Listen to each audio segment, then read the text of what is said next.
大家好，这里是扣马电竞。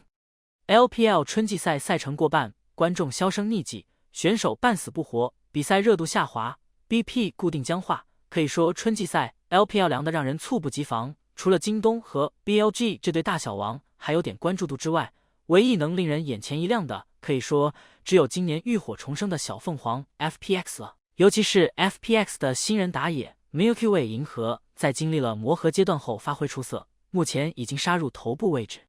在等，哎呦，好专业！我操，真有印记啊！但就在玩家对于国产新人的出现感到欣喜的时候，却传来了一个噩耗。有网友透露，这位新人 Milky Way 是 RNG 租借到 FPX 的，如今合同还在 RNG。尽管有消息称 FPX 要和 RNG 谈新打野的合同问题，但 RNG 一贯被称为合同的神，外界普遍都不太看好 FPX 能从 RNG 轻易拿到新打野的合同，除非 FPX 能大出血。来了 NIP 人方 plus 绝对要跟RNG聊了，买断这个打野，怎么被勾巴这他样是绝对不可能买得断。否则 Milky Way 这位锁定春季赛最佳新秀的新人打野，在夏天出现在哪里，还真的要打个问号。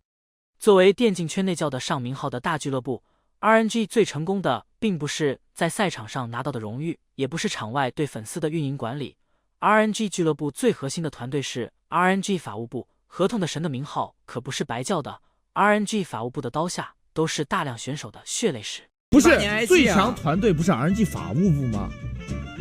首先自然是永远低神 Uzi， 作为国内热度最高的选手之一 ，Uzi 的退役始终是一件众说纷纭的谜团。经历了 S8 的巅峰陨落和 S9 的磕磕绊绊后，2020年夏天 Uzi 意外的宣布退役，当时就有阴谋论传出 ，Uzi 想换队友冲击世界赛，但 RNG 预算不足，于是 Uzi 希望转会，但 RNG 俱乐部坚决不允许这样一棵摇钱树落到别人手里，甚至为了堵死 Uzi 付出的希望，没有和 Uzi 提前沟通，就对外宣布要给 Uzi 举办退役仪式，双方关系彻底破裂。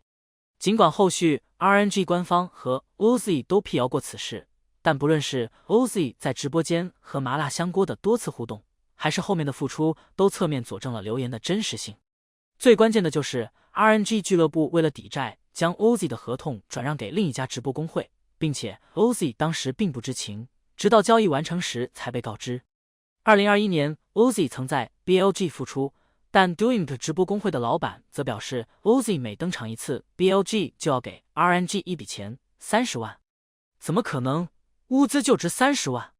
虽说乌兹在 BLG 的付出一地鸡毛，但至少证明了 RNG 卡合同的真实性。随后便是乌兹在 EDG 的再次复出。根据 EDG 经理阿布的说法，双方在3年前就开始接触，直到 S13 夏季赛中断，乌兹才复出，也侧面吻合了乌兹在 RNG 退役的时间。那到底是什么时候去跟 UZI 选手聊这个事情？这件事情开始的其实还是相对来讲非常早，远在去年再往前，乌兹都有和我微信有沟通过打职业的这件事，所以说这个音信在我和乌兹2个人之间其实一直都没有断过。如果说乌兹被 RNG 卡合同是双方都遮遮掩掩的暗战，那么曾经在 RNG 效力的打野麻辣香锅就是彻底撕破脸的热战的。自从狼王卡尔萨加盟 RNG 后，麻辣香锅就期望转会去其他队伍换个环境，但 RNG 卡住了合同，让麻辣香锅被迫退役。双方后续又因为直播合同和工资的问题对簿公堂。19年那个时候，我其实有跟一个屌队在就朋友吃饭的时候聊过2嘴。矛盾逐渐升级后，麻辣香锅干脆在直播间爆料自己被卡了10年合同，并表示自己害2020年 Jackie Love 赔600万，很内疚。个人猜测当时 RNG 和香锅的关系还没有很差， Jackie Love 询问香锅的时候，香锅说了 RNG 一些好话，结果害得 Jackie Love 半年没打比赛，还赔了600万。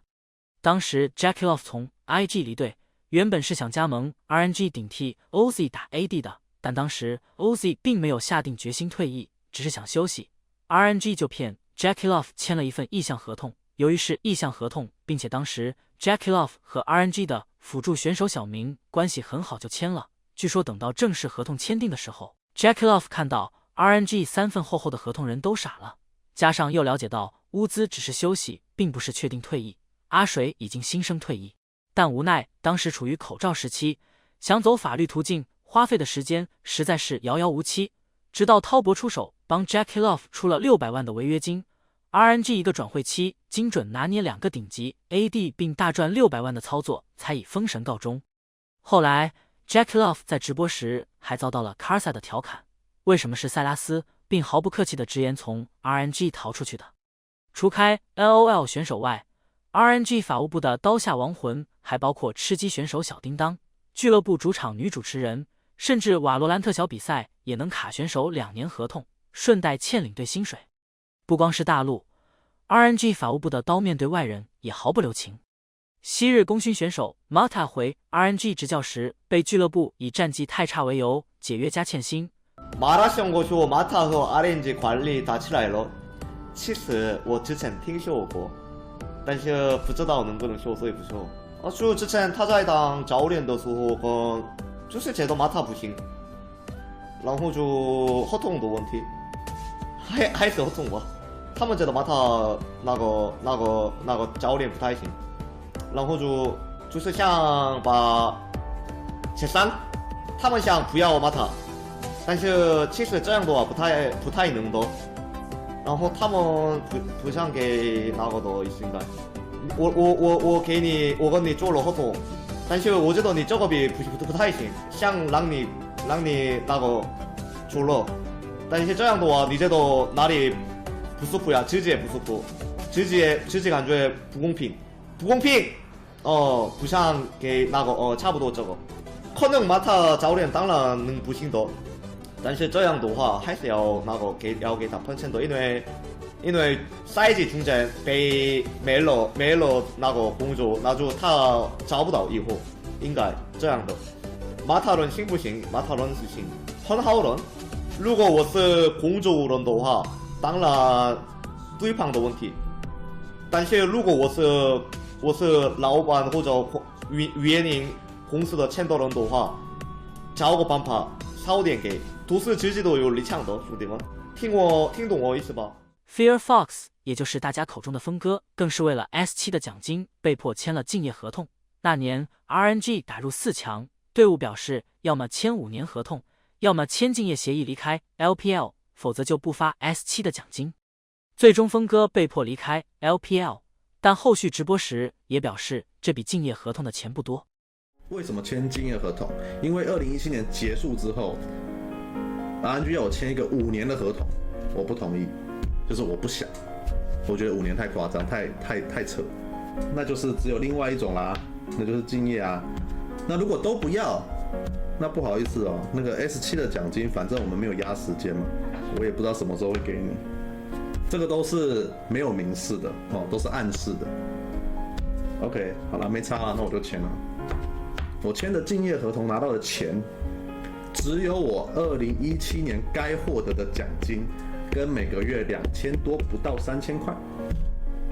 就这样子。一路看下来 ，RNG 法务部可谓是神挡杀神的无敌存在。但天下之大，还是有高手的，那就是狼王 Karsa 和 Betty。S9 结束后 ，Karsa 自由身离队加盟 TES， 让一众玩家愕然。当时正是 RNG 合同之神最鼎盛的时期。谁都想不到，实力尚在的狼王居然能从 RNG 全身而退，尤其是此前有 Easy、香锅和 Jackie Love 的前车之鉴，大家挠破头都想不出办法。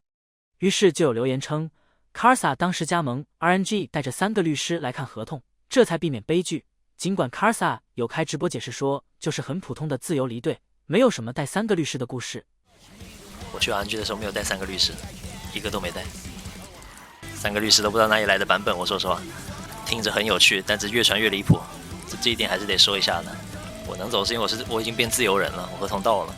但玩家始终无法相信这么平淡的解释，私下里还是律师派的故事传播更广。